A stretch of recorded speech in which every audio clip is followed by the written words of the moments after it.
Questions? Anything about today surprise you around the league? Anything in your dealings? No, I think as advertised, some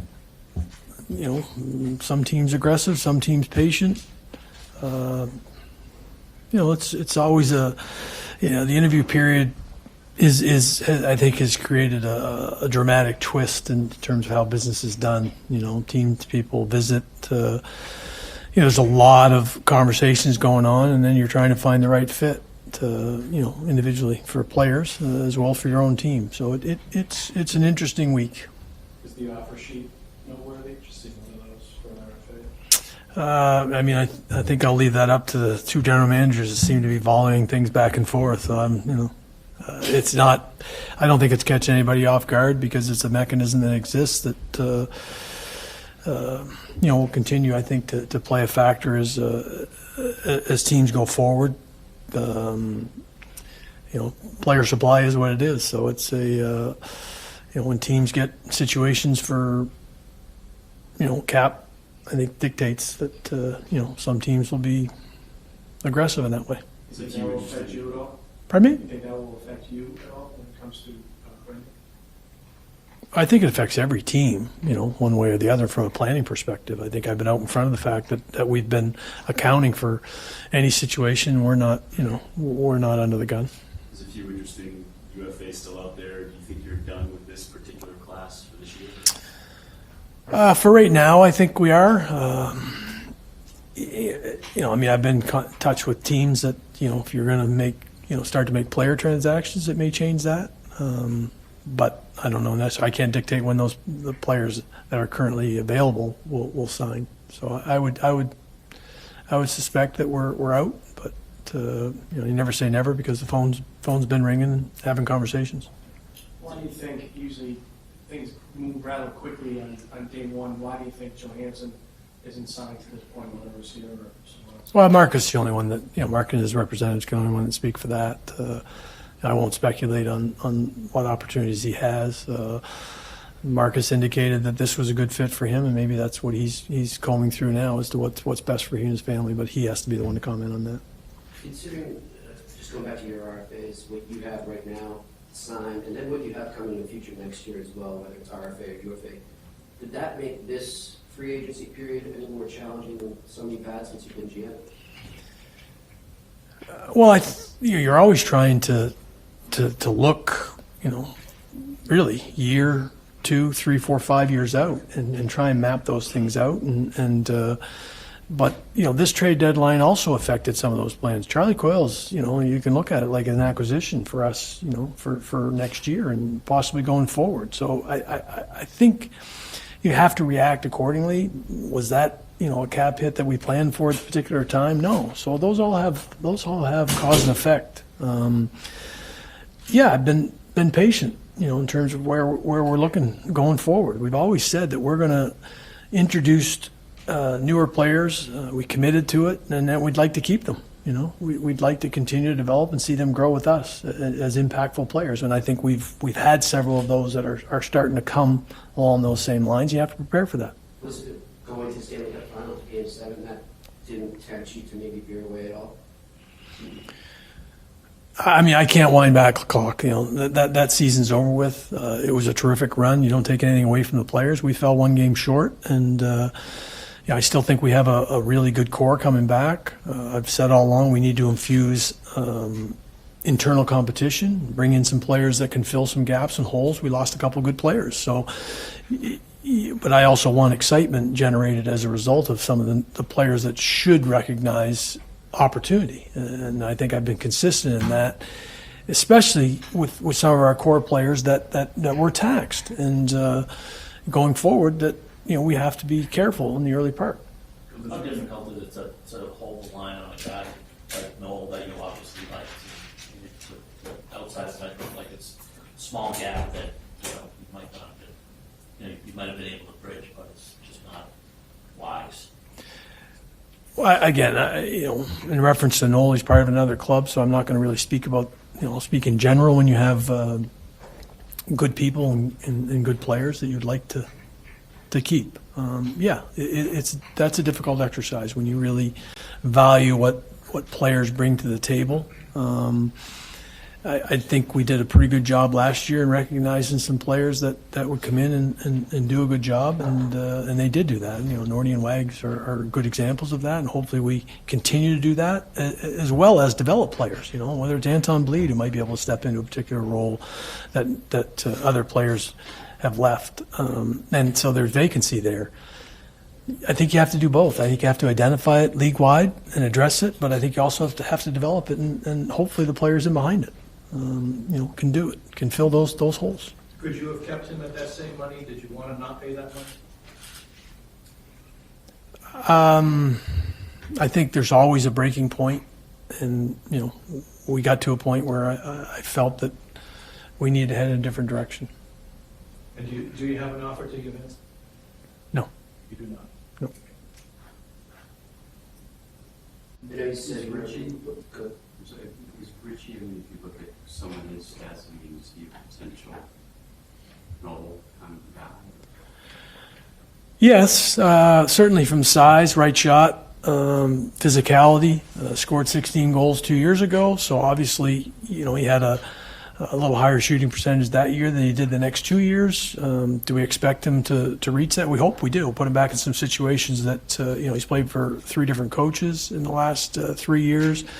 We went through all the metrics in terms of where he can help us with puck possession. He's not a penalty killer that Noel is. So a distinct, difference between the two players in that regard. But I do believe we had a vacancy on that side. Now we're hopeful that Brett will come in, recognize the opportunity in front of him, and take advantage of it. Playing with potentially one of 3, pretty good centers. Get to the hard areas of the ice. You look at where he scores his goals, and he can really shoot the puck, and he's got size. It's not going to go away. So he does, check some of the boxes, not completely all of them. Mainly the PK side of it, which led us to Lindholm in the sense that the left shot. We only had one left shot centerman, very good on faceoffs, also killed penalties. Certainly in his previous years in Sweden, he had 18 goals, 15 goals a year before that. I don't believe he'll score just one. We felt that same way with Nordy the previous year. So again, it is some of the speculation, some of it is just trying to work through the metrics of a guy on another team and how he's going to come in and play in your team in a particular role that you envision him in. Rich, power play though, catch. Yep. Yeah, he's got some net front. Be able to recover pucks, and obviously he's a big body there, and he can shoot the puck. He's got areas of his game that we're going to hopefully continue to work on, and some gaps there. But again, the puck possession, the ability to skate, certainly getting in on the forecheck and puck separate in that regard, and getting into the hard areas have to be staples of his game. Is Lindholm more comfortable in the middle or on the wing? Natural center, but both comfortable in both places. Would you guys like both Gaunts? A similar fashion, comfortable in both places. He's got a heavy presence, also a left shot, has killed penalties, above 50% on faceoffs. Again, didn't get as much of an opportunity this past season as he had in previous seasons. Can he pop offensively? That's the big question at the NHL level for him. Been productive at the AHL level. Again, in the same, can play a heavier game. His foot speed has been questioned, and we've talked a little bit about that with him. And, he's been a little more productive at the NHL level when he's on the wing. But again, can play 2 positions, and he's a left shot, good on faceoffs. Again, that's part of the internal competition that we're hoping to create within our group. Do you think you can sign your 3 top RFAs with the cap space that you have, or do you think you need to move a little salary somewhere? Well, it depends where those deals land, the term, obviously. We feel comfortable where we're at, from our current cap space. So we don't foresee any problems, reaching deals with the players, depending on the term. In some sense, in goaltending, it's always a buyer's market because there's only 62 jobs. So how do you identify, in terms of Max, how do you identify he's the guy that you want? Well, again, we're looking at a bunch of different players, in terms of who's available and who's going to come in and complement and push our group. Max has some NHL experience. That was one of the caveats we would like to have, and the box we wanted to check. He's played for a couple different organizations that everybody spoke very highly of his approach to the game. He continues to get better when he's had more opportunity. We've basically told Max that he can complement our top two guys, push our top two guys when we run into trouble because he has NHL experience. But most importantly, our younger guys have to take the net from him.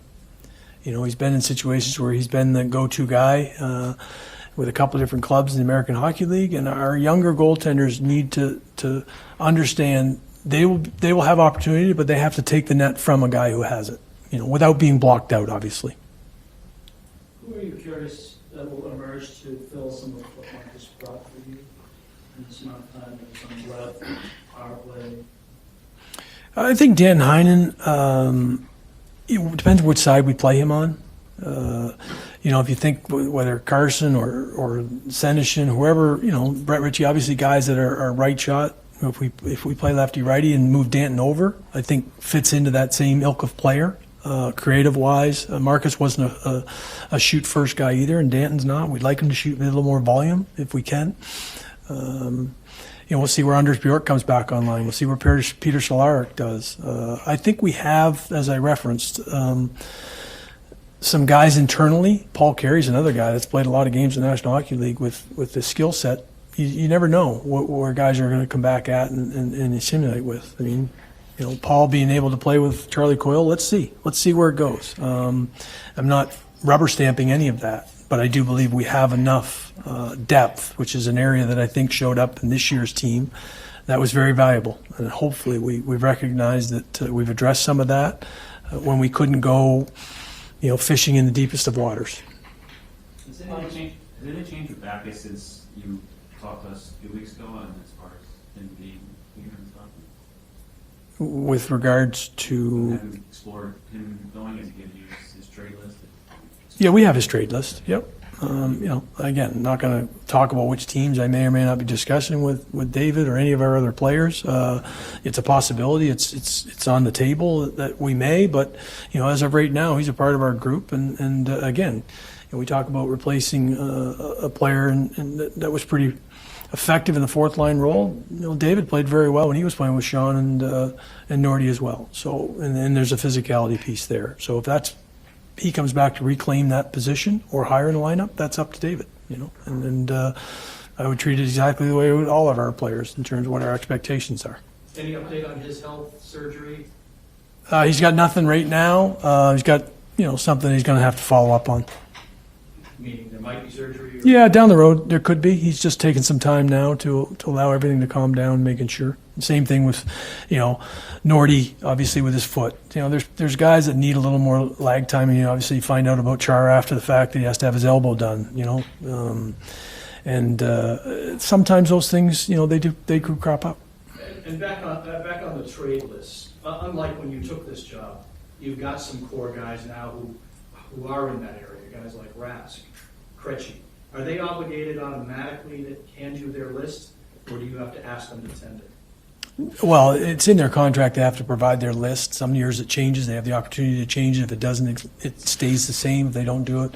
And we'd give them 24 hours to satisfy. Most of the guys have that in there by a specific date. Okay. So they've all provided their lists? Yes. Okay. That's boilerplate. Okay. How did Connor maybe help his cause by coming up and playing the way he did, especially in the playoffs?